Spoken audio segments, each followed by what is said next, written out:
বিসমিল্লাহি রহমানির রহিম। আসসালামু আলাইকুম এভরিওয়ান। জুয়েল হোমিও হলের পক্ষ থেকে আবারও অভিনন্দন ও শুভেচ্ছা। আজ আপনার মাঝে একটি নতুন ভিডিও নিয়ে আলোচনা করব। ভিডিওটি হলো যৌন সমস্যার ওষুধ। দেখেন এভরিওয়ান, এটি একটি ইম্পর্ট্যান্ট একটি ডিজিজ।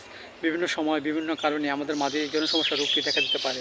যেমন দেখা যাচ্ছে যে আমরা যদি রাতে শোয়ার পূর্বে বিভিন্ন ব্লু ফিল্ম দেখি এবং বিভিন্ন মন্দ চিন্তা করি, এর ফলে অনেক সময় আমাদের মাঝে এই থেকে আমাদের যৌন সমস্যার রোগটি দেখা দিতে পারে। যেমন দেখা যাচ্ছে যে অনেক সময় আমরা বিভিন্ন ব্লু ফিল্ম দেখার ফলে অনেক সময় হাত দিয়ে আমরা অনেক সময় হস্তমিথুন করি, এর ফলে অনেক সময় দেখা যাচ্ছে আমাদের মাঝে এই যৌন সমস্যা রোগটি দেখা দিতে পারে। দেখা যাচ্ছে এইরূপ লক্ষণে আমরা যে ওষুধটি সেবন করতে পারি, সেমন দেখা যাচ্ছে যে হঠাৎ আমাদের মাঝে যদি পুরুষত্ব কমে যাচ্ছে এবং অল্প ননি যদি দ্রুত বীর্য বের হয়ে যায় এবং বীর্যটি পানির মতো হয়, তরল পাতলা, এইসব লক্ষণে আমরা যে ওষুধটি খেতে পারি সেটা হলো টার্নাম আদার। আমরা 10 ফোঁটা করে সকাল বিকাল 2 বার সেবন করতে পারি।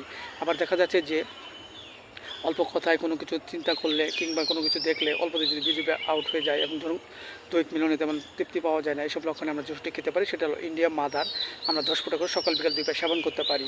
আবার দেখা যাচ্ছে ঘুমের ঘরে লিঙ্গ দাঁড়িয়ে যায় এবং ঘুম থেকে জাগলে লিঙ্গ শিথিল হয়ে যায় এবং দৈহিক মিলনে অল্পতে বীর্য আউট হয়ে যায়, এইসব লক্ষণে আমরা যে ওষুধটি খেতে পারি সেটা হলো ক্যালাডিয়াম 30। আমরা 2 ফোঁটা করে সকাল বিকাল 2 বার সেবন করতে পারি।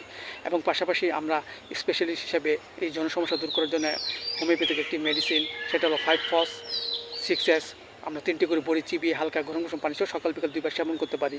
এতে করে আমাদের মাঝে যেন সমস্যাটা আস্তে আস্তে কমে যেতে পারে। এবং পাশাপাশি আমরা কিছু পথ্য হিসেবে কিছু খাবার খেতে পারি, যেমন দেখা যাচ্ছে যে নিয়মিত কিশমিশ, খেজুর এবং 1 গ্লাস দুধ, ডিম খেতে পারি। এতে করে আমাদের মাঝে যৌন সমস্যা রোগটি আস্তে আস্তে দূর হয়ে যাবে এবং সুস্থ বোধে ফিরে আসবে। সো এভরিওয়ান, ভিডিওটি ভালো লাগলে অবশ্যই আপনারা লাইক দিবেন, সাবস্ক্রাইব করবেন এবং ভিডিওটি অবশ্যই আপনারা শেয়ার করে দেবেন।